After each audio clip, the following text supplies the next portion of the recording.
all you beautiful people out there, what is going on? This is your friend Birdie coming at you fast with another Beast Build video, and today we are going to be looking at Aurora, the amazing Arctic assassin.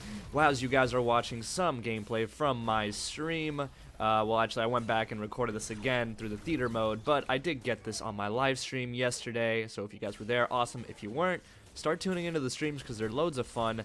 And also, if you want more gameplay, if you want a hero guide like I used to do, then let me know down in the comment section below as well, because I haven't seen too high of a demand for them lately, so that's why I kind of stopped doing them. But if you guys really want one for Aurora, let me know down in the comment section below, and I will totally do it, because she is so much fun to play. Honestly, I haven't been too hot with these new characters, but with Aurora, I just feel right at home. I love her as I slickly plays down this icicle trap for Greystone to jump into. I just don't think he was aware of the situation, to be honest, but I just love Aurora backflipping and all this kind of crazy shenanigans that she can do, so she's great. So we're going to be looking at two builds for her, actually, an offlane build and a jungle build, and I build them a bit differently, and I'm going to try and start doing this for a bunch of different tastes, because you can build heroes in a plethora of different ways. You can build heroes in a variety of different ways, okay? You can build heroes in a what's another big word for saying wide variety? I don't know, in a giant melting mixing pot of ways, okay? So that's why I'm going to try and do that. So the first build in offlane is going to focus a lot on damage, crit chance, crit damage, a little bit of lifesteal, and I don't think it has any attack speed. Late game, it has some attack speed early game, but that's about it. Those are the four ones, okay? Damage, crit chance, crit damage, and a little bit of lifesteal, okay? And the jungle version focuses on damage, attack speed, ability penetration, and some mana. So, without further ado, a 2, 1, and 7, here we go into the deck. So, I like coming up with creative deck names. You guys already know. For her, I decided to come up with a deck name called Hard Nipples, because, I mean, if she's wearing ice, shouldn't her nipples be hard? Like, that's a thing. When you get cold, your nipples get hard. But anyway, the Prime card, Archmagus, pretty self-explanatory. You guys should know the Prime cards by now. You just want to deal a lot of damage to towers and inhibitors when you're sieging them. For offlaning, you usually want to start with a health pot, a healer token. You want to start off with a Madstone Gem typically for your first fully built card, 5 points, the cheapest card you can build, all damage cards, okay? And you want to abuse the fact that she's Fury, and you want to use another Madstone Gem, and maybe even a third one if that suits your fancy. I also highlight this Guardian's War that doesn't have anything in here, because you can use this at the very start in the first 2 minutes, rather than the first minute, 20 seconds of the game to place, then recall, and then buy your starting items for advanced strats.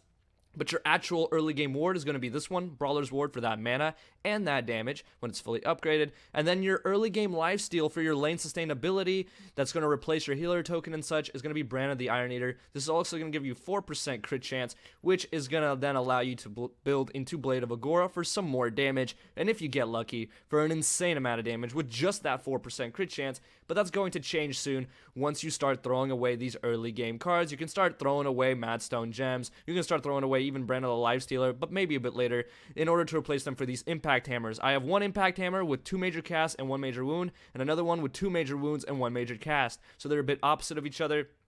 And then I also have this Brawler's Ward that is going to replace my 6-card Brawler's Ward, because you're actually going to hang on to that Brand of the Iron Eater because that lane sustain is nice. And then in the end game, I usually build Thunder Cleaver last. And I know it's a 9-point card, and usually you would build it mid game, but honestly, I don't see a point in Thunder Cleaver because you're doing the majority of your damage with her abilities and her basic attack, where her basic attack initially scales really well because she is a fighter, and she can easily do over 400 points of crit damage with Blade of Aurora fully slotted, and that's without Prime. She could do about 500 when it comes to Prime. So it's just an insane amount of damage. You use her abilities for CC, and then you just deal an insane amount of damage with her basic attacks with all this crit chance. You end up having 56% crit chance and all this damage, and the mana from the Brawler's Ward helps a little bit because her abilities don't use too much mana, not as much as I thought they would, but they do help.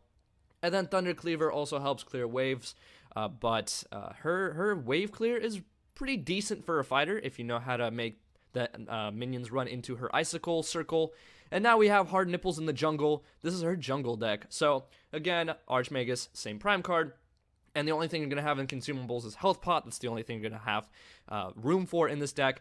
And you're going to start with a Siphon in the jungle. If you're playing a jungler that does not have health regen or lifesteal like Kwang, then you're going to start with a Siphon that does have built-in +8 health per hit on jungle minions, so that's going to keep you alive in the jungle while you're farming. And then again, we're going to do this abusing the Madstone Gem strat, as I like to call it, the AMG strat, AMG abusing strat, whatever. I couldn't get the acronym down, but the difference is with meltdowns now, we're going to have a couple of minor shocks here for some early game ability pen, because her ultimate can deal a lot of damage. Plus, when you tether that with her Hoarfrost is the name of the ability, the Circle of Icicles, as I like to call it, it does an insane amount of damage.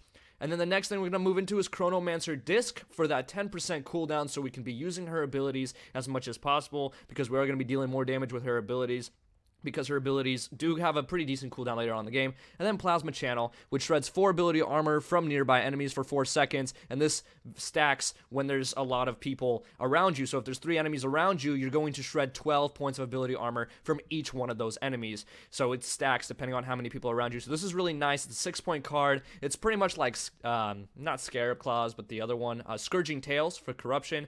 Basically, you don't have to build too much points of penetration, and it does the same amount. But you are going to build a little bit more. You're going to be stacking meltdowns with 2 major casts and 1 focus shock. This is going to give you 8 points of ability pen per meltdown. Plus, you're going to have at least 4 points of ability pen every time you activate Plasma Channel, which is what you should do before using your ultimate and your Hoarfrost and engaging enemies to maximize your damage.